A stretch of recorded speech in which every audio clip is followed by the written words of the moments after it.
Yeah, we're going to tell the story about Jesus, and Jesus rose again. Now, Jesus died on a cross, and all his friends and all his followers, they saw him die, and they were, what do you think they were feeling? Yeah? Feeling afraid, maybe? Yeah? Can you guys show me what it would look like to be afraid? Where's your scared faces? Let's see your scared faces. Got a scared face? Anna? Got a scared face? That's not very scared. In true Anna form, she laughs in the face of fear. Yeah, she laughs in the face of fear. What would it look like to be afraid? There we go. You guys got some fear going on there. Come on, Owen. Where's your scared face? Come on, Owen. You can do it. I don't get scared. You don't get scared. Yeah. All right. So, what else might they be feeling after their friend Jesus died? Their friend and their teacher and their master. What else? They were scared. What else were they feeling? Maybe surprised. They'll be surprised in a minute. Yeah, they were kind of surprised. They didn't expect that to happen, did they? What else did they feel? They were upset. Maybe they're really sad. I think they were sad that their friend died. Yeah, to be sad. Can you show me your sad faces? Everybody's sad. Yeah. Well, I'm going to tell this story about some of Jesus' disciples. And in the beginning of the story, they're kind of sad. They're kind of afraid. They're maybe a little confused. But then as the story goes on, they're going to feel different things. And I'm going to ask you guys to help me, okay? Show me what they were feeling. Yeah? All right. This is out of Luke chapter 24, verse 13, where I'm going to start. Now that same day, this is that first Easter Sunday, that same day, two of them were going to a village called Emmaus, about 7 miles from Jerusalem. They were talking with each other about everything that had happened. As they talked and discussed these things with each other, Jesus himself came up and walked along with them. But they were kept from recognizing him. They didn't realize it was Jesus. He asked them, "What are you discussing together as you walk along?" They stood still, their faces downcast. They were sad. Where's your sad faces again? Faces were downcast. One of them, named Cleopas, asked him, "Are you only a visitor to Jerusalem and do not know the things that have happened here in these days?" So here's a little surprise. You don't know what's going on? Really? You hadn't heard Jesus died? Can you show me surprise? What? There you go. Yeah, wow. And Jesus said, "What things?" "About Jesus of Nazareth," they replied. "He was a prophet, powerful in word and deed before God and all the people. The chief priests and our rulers handed him over to be sentenced to death, and they crucified him. But we had hoped that he was the one who was going to redeem Israel. And what is more, is the third day since all this took place. In addition, some of our women amazed us. They went to the tomb early this morning, but didn't find his body." So they're confused now. Where did his body go? Can you show me confusion? Some confusion? Where did his body go? They came and told us that they had seen a vision of angels who said he was alive. Then some of our companions went to the tomb and found it just as the women had said, but him they did not see. So Jesus said to them, "How foolish you are, and how slow to believe all that the prophets have spoken. Did not the Messiah have to suffer these things and then enter his glory?" And beginning with Moses and all the prophets, he explained to them what was said in all the scriptures concerning himself. And as they approached the village to which they were going, Jesus continued on as if he were going further. But they urged him strongly, "Stay with us, for it is nearly evening. The day is almost over." So he went in to stay with them. They were hungry, and he decided to stay with them. And when he was at the table with them, he took bread, gave thanks, broke it, and began to give it to them. Then their eyes were opened, and they recognized him. And he disappeared from their sight. You think they were surprised when they realized it was Jesus and he was alive? What would they look like? Surprised. And then he disappeared. Somebody was sitting at the table with you and he just suddenly disappeared. What would he look like? What would you say? "Oh my gosh! Where'd he go?"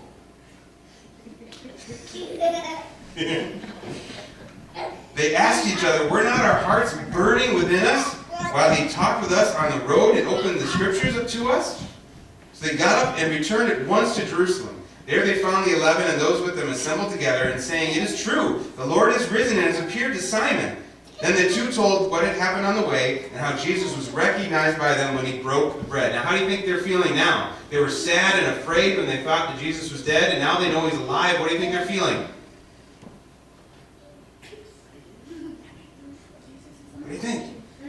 Excited. You're happy. You're joy. Can you show me your excited, happy faces? Yay! Jesus is alive. Hooray! Right? All right. Well, thanks for helping me tell the story. You guys can go back by your parents, though, anyway. Good job.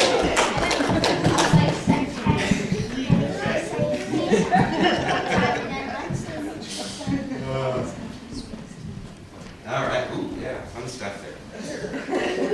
All right, go ahead and put the picture up. This is a painting by a guy named Diego Velazquez. It's called Kitchen Maid with the Supper of Emmaus. Now, if you can see there, obviously the front of the picture, you have this serving woman, and there's kind of a rag there. She's doing the dishes. It's after the meal. She's cleaning up. Now, whether or not they would have had a servant, whatever, this is obviously a much later period of time when it was painted. But look in the background. Can you see in the background what's going on in the corner over there? You almost miss it. What's there? There's like a shadow. Yeah, and you can barely kind of make out his halo there. So you can tell that that's Jesus right on the very side, and then there's one disciple there. Now this painting was a great painting. It kind of went around, but what ended up happening is people completely missed the point. Now the serving maid is kind of listening in on this conversation, and is kind of caught almost in this moment of surprise, like she's realizing maybe who it is that she just cooked for, who it is that just took this food. She's realizing what's going on, and there's this little bit of surprise. But the people who owned this painting at one point, they really focused in on that person in the foreground, and they missed the point of the painting, which is really in that back corner. In the back corner where Jesus is. And at one point, they actually painted over Jesus and the disciples. They painted him out of the picture. And during that period of time, someone else came along and they actually trimmed the side of the painting a little bit by an inch or so, and he actually lost one of the disciples, cut off of there. It wasn't until much later that they realized, while they were kind of cleaning it and restoring it, there was something underneath, and they were able to kind of clean it and restore it and bring out that back, but they had lost already one of the disciples in it. And this is kind of a story of our culture, in the sense in which so often sometimes it focuses on us and we miss the main point. And we somehow kind of paint Jesus out of the picture. And he's lost there. I think it's also interesting, one of the disciples who've gone, some people theorize that Cleopas is one of the disciples. Some people think that it's his wife that he was walking along with, or maybe he was a friend. Later, I think Romans mentions Cleopas by name, and so some people think maybe it's his wife that got painted out of the picture. I don't know what that says. But this great picture, and the whole point of what's going on and what she's reacting to it, and we missed it. I think sometimes our culture looks at us as Christians, and they see the way we live, and they miss the point. The way we live is supposed to be a response to what's happening behind the scenes, what's happening back there when we realize what Jesus has done and that he's alive. And if we're not careful, people will just see us, they'll see how we act, they'll think that maybe, we're intolerant, or that we're, not politically correct, and they'll think all sorts of things about us as Christians, and the reason that they think that is because they're focusing on us, and we're not maybe doing a good enough job of helping them see the real thing. That Jesus has been painted out of the picture. Now there's another picture about this story at Emmaus. This is by Caravaggio. And interesting for the time period, Jesus is pictured without a beard, which would have been very strange for that time period. And then also maybe why the artist is playing around with why they didn't recognize Jesus. Jesus rose early in the morning and apparently shaved. Before he met them along the road. But this picture has a totally different, again, they're caught kind of in the moment of surprise. If you look at it, the one disciple's about to jump out of his chair. He's about, and the other was just kind of, wait a minute. In this moment of surprise, when Jesus takes the bread, Jesus, who was supposed to be their guest, now turns host, and he takes the bread, and he gives thanks, and he breaks it, and he begins to give it to them. Recognize echoes from Good Friday, from the feeding of the 5,000. That's when they recognize who this is. When he takes, gives thanks, breaks, and then gives them the bread. He's recognizing it. So we see Jesus' invitation. He's open towards us. He's extending his hand towards us. The disciples are being blown away and surprised. And there's a sense in which we're invited to sit at the table with Jesus. You can even see that basket is about to fall off the table. It's almost like the viewer is like being drawn in to like catch the basket. And you're invited to sit at the table with the risen Lord. So this stands, rather than being hidden back in the corner and missed, this painting invites us in to this moment of surprise and sit at the table with these disciples at this moment of recognition. Jesus is alive and he's with us. This morning I want to talk about this story. I just want to talk about this idea that this is an invitation to meaning and belonging. This is an invitation to know Jesus through word and through relationship, through word and through table, fellowship with Jesus. We've been talking about these meals with Jesus, and now Jesus resurrected sits down and hosts another meal. And later on, he'll eat a piece of fish, and this will prove that he is indeed alive, not just some ghost. Again, the importance of food comes out in Luke's gospel here. But as we think about this whole story, we have these two disciples, Cleopas and his friend, his wife, we don't really know. They're on their way to Emmaus. Emmaus is about 7 miles outside of Jerusalem. We looked it up, and actually the town of Eden is almost exactly 7 miles from here, the center of town, when we looked it up in Google Maps. And so it's like walking from here to Eden. The name of Eden, I don't know, that's kind of weird, but walking Eden. So they're walking along, and then this person meets them along the way.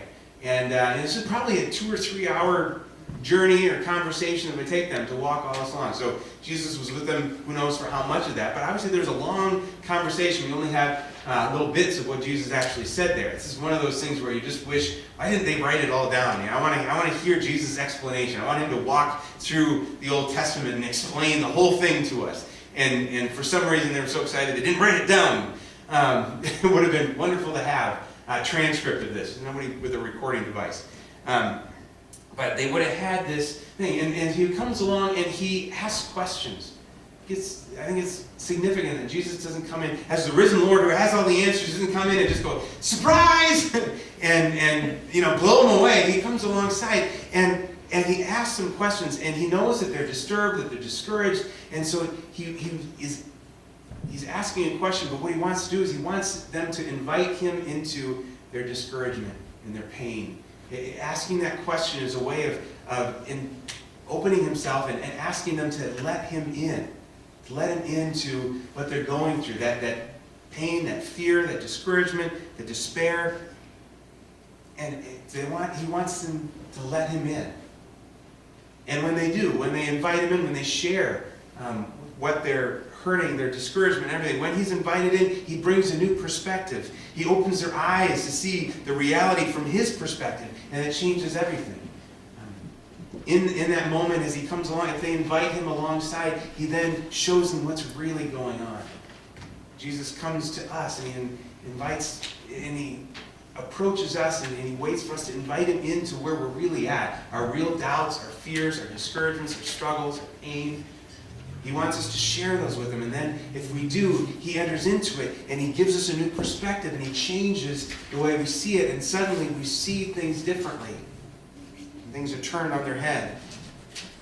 So then the invitation goes further. He acts like he's going to continue on and go further, and they insist, no, come in, share a meal with us, stay the night with us. Again, there's this extension of hospitality, of invitation to Jesus. And again, Jesus takes them up on it, and they get a lot more than they bargained for. They think that they're providing shelter and food for him, but when they sit down at the table, Jesus takes the place of host. Surprises them. He's the one, the master of the house, was the one who would take the bread and would speak the blessing over it and would extend it. And by doing that, he's inviting them to share in the blessing of his home. And instead, Jesus takes the bread and he gives thanks and he breaks it and he gives it to them. And it's in that action when they recognize who Jesus is in their place before Jesus. It's being invited. It's not when Jesus explains everything. They still don't get it. They still don't recognize it. They have all the truth now. They have all the knowledge of what was supposed to happen, but they still don't see. They don't see until they let Jesus serve them. And then when they are seated at the table, in relationship, sharing life with Jesus, and he takes the place as host and then gives to them, that's when they realize who this is. Now the knowledge, it's the relationship that changed that. And it's in receiving from him that they realize who he is. And you see, we can't remain in control ourselves. We can't be the hosts in serving Jesus and giving him what we want to give him. If we invite him in, if we share our lives with him, he must be host and master. But he's not the kind of host that makes demands or treats us like servants. Instead, he is the host and master who serves us. This is who Jesus is. This is how he showed himself always to be. The one who graciously provides.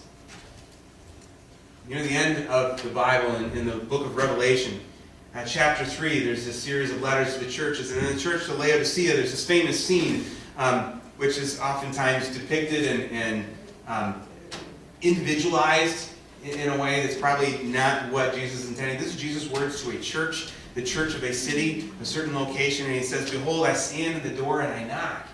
He's condemned them for having this appearance of life, but they don't really have it. And he's saying, you don't realize your need and your poverty and your blindness and your sickness, and you need to come to me, and I will give you those things. But first you got to realize. And the most condemning thing is I'm outside the church.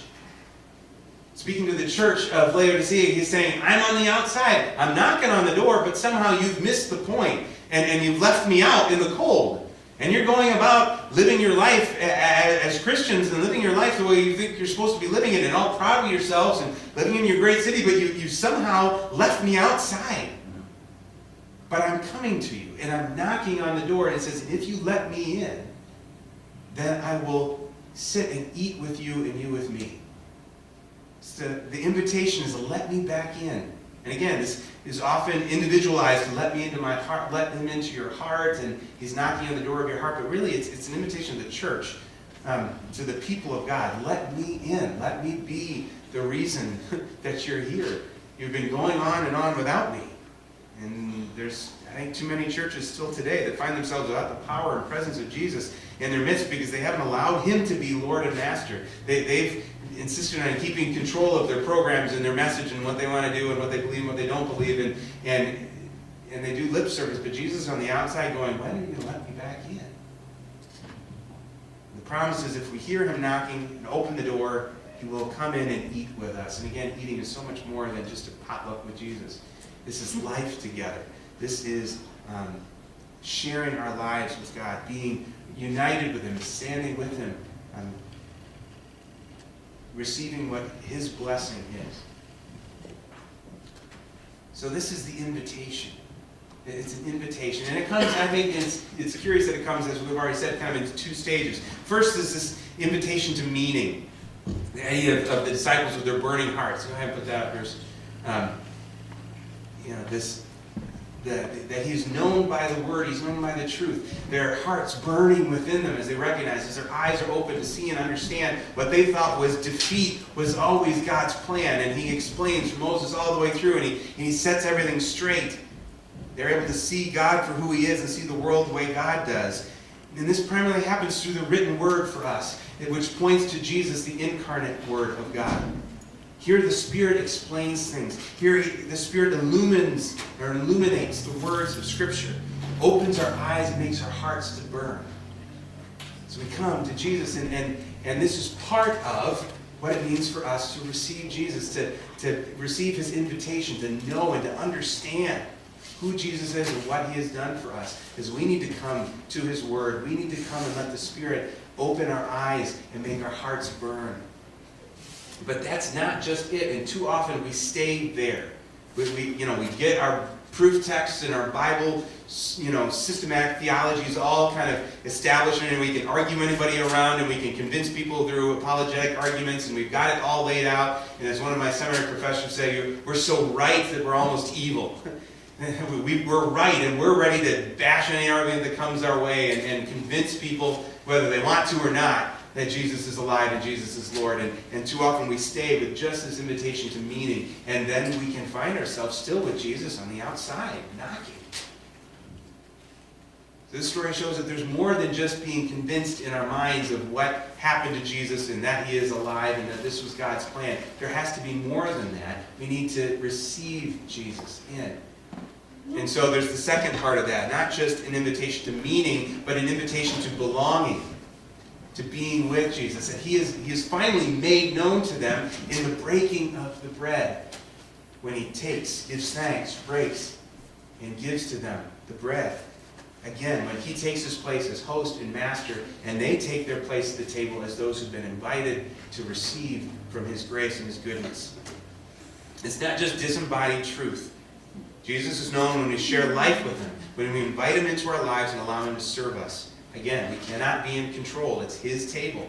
It's his grace that feeds us. It's his power that raises the dead and puts the whole broken world back together.